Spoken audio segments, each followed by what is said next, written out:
ഇപ്പം തലാഖ് ചെയ്താൽ മത്താ കൊടുക്കണം എന്ന് പറഞ്ഞല്ലോ, മെയിൻ്റനൻസ് കൊടുക്കണം.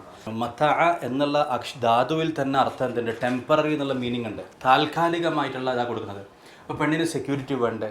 കുറേ കാലം ഈ ഭർത്താവിനെ കൂടെ ജീവിച്ചില്ലേ, മക്കളൊക്കെ ആയി ആരോഗ്യമൊക്കെ പോകുന്ന സമയത്ത് ഒഴിവാകുമ്പം കുറഞ്ഞ കാലത്തേക്ക് സർവൈവ് ചെയ്യാനുള്ള ഒരു എമൗണ്ട് മതിയോ? അവർക്കൊരു വീട് കൊടുക്കണ്ടേ? അവർക്കൊരു കാറ് വേണ്ടേ? ഇതിനാണ് മഹർ. നിങ്ങൾ ഈ പറയുന്ന കാര്യം ചിന്തിക്കേണ്ടത് കൂടുതലാണ്.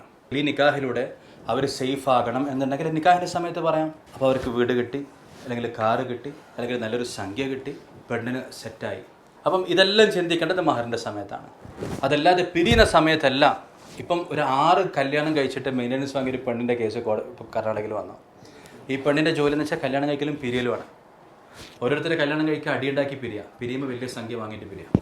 അങ്ങനെ 6 എണ്ണം ചെയ്തൊരു സ്ത്രീ ഇപ്പോൾ കർണാടകയിലുണ്ട്.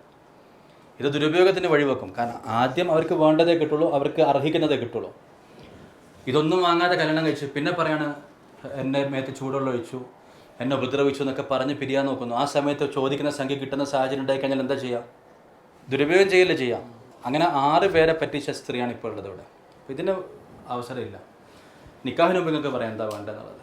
മഹറായിട്ട് വാങ്ങാം. പറയാം എനിക്കൊരു ഫ്ലാറ്റ് വേണം, കാരണം എന്തെങ്കിലും ഈ ബന്ധം പിരിയാണെങ്കിൽ എനിക്കൊരു ഉണ്ടാകാനൊരു വീട് വേണം, അല്ലെങ്കിൽ താമസിക്കുന്ന വീട് എൻ്റെ പേരിലായിരിക്കണം.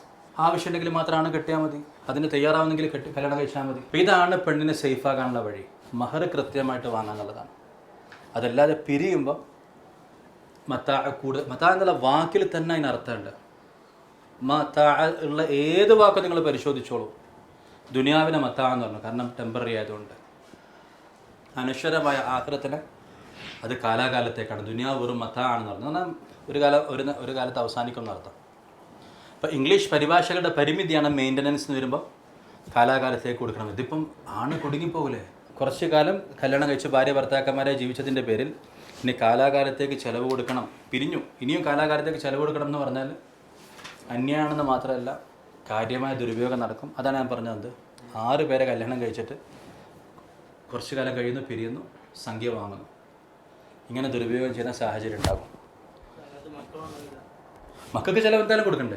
മക്കൾക്ക് പിരിഞ്ഞാലും ഇല്ലെങ്കിലും മക്കൾക്ക് ചിലവ് കൊടുക്കണമല്ലോ.